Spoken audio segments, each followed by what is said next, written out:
श्री कृष्ण गोविंद हरे मुरारी, हे नाथ नारायण वासुदेवा। श्री कृष्ण गोविंद हरे मुरारी, हे नाथ नारायण वासुदेवा। हे नाथ नारायण वासुदेवा, हे नाथ नारायण वासुदेवा। श्रीमद्भागवत पुराण द्वादश स्कंध अथ पंचमोऽध्याय। श्री सुखदेव जी का अंतिमोपदेश। श्री शुक उवाच वर्णयते भीक्ष्णं विश्वात्मा भगवान हरि, यस्य प्रसादजो ब्रह्मा रुद्रः क्रोध समुद्भवः। श्री सुखदेव जी कहते हैं, प्रिय परीक्षित, इस श्रीमद् भागवत पुराण में बार बार और सर्वत्र विश्वात्मा भगवान श्री हरि का ही संकीर्तन हुआ है। ब्रह्मा और रुद्र भी श्री हरि से पृथक नहीं है, उन्हीं की प्रसाद लीला और क्रोध लीला की अभिव्यक्ति है। त्वं तु राजन मरिष्येति पशु बुद्धिमिमां जहि, न जातः प्रागभूतोऽध्य देहवत्वं न नक्ष्यसि। न भविष्यसि भूत्वा त्वं पुत्रपौत्रादिरूपवान्, बीजाङ्कुरवद देहादेर्व्यतिरिक्तो यथा नलः, स्वप्ने यथा शिरच्छेदं पञ्चत्वाध्यात्मनः स्वयं, यस्मात् पश्यति देहस्य ततात्मा यजो अमरः। हे राजन, अब तुम यह पशुओं की सी अविवेक मूलक धारणा छोड़ दो कि मैं मरूंगा। जैसे शरीर पहले नहीं था और अब पैदा हुआ और फिर नष्ट हो जाएगा, वैसे ही तुम भी पहले नहीं थे, तुम्हारा जन्म हुआ, तुम मर जाओगे, यह बात नहीं है। जैसे बीज से अंकुर और अंकुर से बीज की उत्पत्ति होती है, वैसे एक देह से दूसरे देह की और दूसरे देह से तीसरे देह की उत्पत्ति होती है।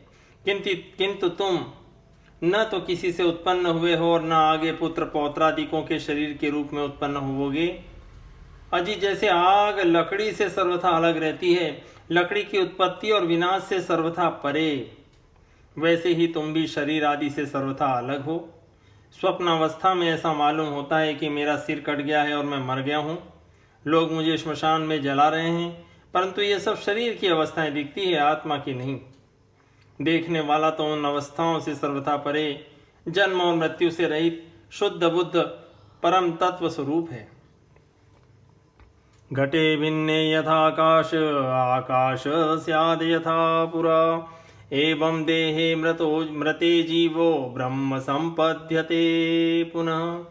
मनः सृजति वै देहान् गुणान् कर्माणि चात्मनः, तन्मनः सृजते माया ततो जीवस्य संसृति। स्नेहाधिष्ठानवर्त्यग्निसंयोगो यावदीयते, ततो दीपस्य दीपत्वमेवं देहकृतो भवः। रजसत्वतमो वृत्त्या जायते अथ विनश्यति, न तत्रात्मा स्वयं ज्योतिर्यो व्यक्ताव्यक्तयो परः। आकाशैव चाधारो ध्रुवोऽनन्तोपमस्ततः, एवमात्मानमात्मस्थमात्मनैवामृष प्रभो। बुद्धयानुमानगर्भिण्या वासुदेवानुचिन्तया, चोदितो विप्रवाक्येन न त्वां धक्ष्यति तक्षकः। मृत्यवो नोपधक्ष्यन्ति मृत्युना मृत्युमीश्वरम्, अहं ब्रह्म परं धाम ब्रह्माहं परमं पदम्। एवं समीक्षन्नात्मानमात्मन्याधाय निष्कले। जैसे घड़ा फूट जाने पर आकाश पहले की भांति अखंड रहता है, परंतु घटाकाशता की निवृत्ति हो जाने से लोगों को ऐसा प्रतीत होता है कि वह महाकाश से मिल गया है। वास्तव में तो वह मिला हुआ ही था। वैसे ही देहापात हो जाने पर ऐसा मालूम पड़ता है कि मानो जीव ब्रह्म हो गया, वास्तव में तो वह ब्रह्म था ही, उसकी अब्रह्मता तो प्रतीति मात्र थी। मन ही आत्मा के लिए शरीर, विषय और कर्मों की कल्पना कर लेता है और उस मन की सृष्टि करती है माया, अविद्या। वास्तव में माया ही जीव के संसार चक्र में पड़ने का कारण है। जब तक तेल रखने का पात्र, बत्ती और आग का संयोग रहता है, तभी तक दीपक में दीपक बना है। वैसे ही उनके ही समान जब तक आत्मा का कर्म, मन, शरीर और इनमें रहने वाले चैतन्य अध्यास के साथ संबंध रहता है, तभी तक उसे जन्म मृत्यु के चक्र संसार में भटकना पड़ता है। और रजोगुण, सत्वगुण तथा तमोगुण की वृत्तियों से उसे उत्पन्न, स्थित एवं विनष्ट होना पड़ता है। परंतु जैसे दीपक के बुझ जाने से तत्वरूप तेज का विनाश नहीं होता, वैसे ही संसार का नाश होने पर भी स्वयं प्रकाश आत्मा का नाश नहीं होता, क्योंकि वह कार्य और कारण, व्यक्त और अव्यक्त सबसे परे है। वह आकाश के समान सबका आधार है, नित्य और निश्चल है, वह अनंत है। सचमुच आत्मा की उपमा आत्मा ही है। हे राजन, तुम अपनी विशुद्ध एवं विवेकवती बुद्धि को परमात्मा के चिंतन से भरपूर कर लो और स्वयं ही अपने अंतर में स्थित परमात्मा का साक्षात्कार करो। देखो, तुम मृत्युओं की भी मृत्यु हो, तुम स्वयं ईश्वर हो। ब्राह्मण के शाप से प्रेरित तक्षक तुम्हें भस्म न कर सकेगा। तक्षक की तो बात ही क्या, स्वयं मृत्यु और मृत्युओं का समूह भी तुम्हारे पास तक न फटक सकेंगे। तुम इस प्रकार अनुसंधान चिंतन करो कि मैं ही सर्वाधिष्ठान पर ब्रह्म हूँ, सर्वाधिष्ठान ब्रह्म मैं ही हूँ। इस प्रकार तुम अपने आप को अपने वास्तविक एक रस अनंत अखंड स्वरूप में स्थित कर लो। दशन्तं तक्षकं पादे लेलिहानं विशानने, न द्रक्ष्यसि शरीरं च विश्वं च पृथगात्मनः। एतत्ते कथितं तात यथात्मा पृष्टवान् नृप, हरेर्विश्वात्मनश्चेष्टां किं भूय श्रोतुमिच्छसि। उस समय अपनी विषैली जीभ लपलपाता हुआ, अपने होठों के कोने चाटता हुआ तक्षक आए और अपने विषपूर्ण मुखों से तुम्हारे पैरों में डस लें, कोई परवाह नहीं। तुम अपने आत्म स्वरूप में स्थित होकर इस शरीर को और तो क्या, सारे विश्व को भी अपने से पृथक न देखोगे।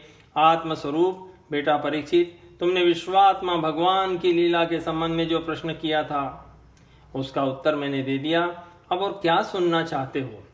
इति श्रीमद्भागवते महापुराणे पारमहंस्यां संहितायां 12 स्कंदे ब्रह्मोपदेशो नाम पंचमोऽध्याय संपूर्णम्।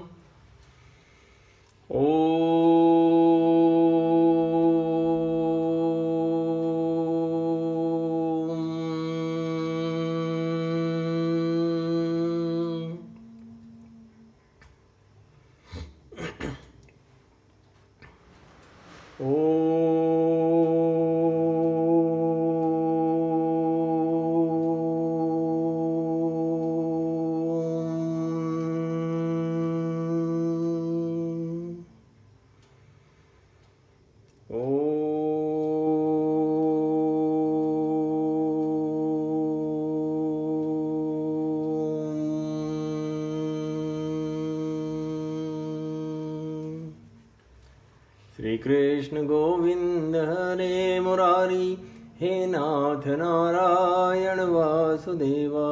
श्री कृष्ण गोविंद हरे मुरारी, हे नाथ नारायण वासुदेव। हे नाथ नारायण वासुदेव, हे नाथ नारायण वासुदेव।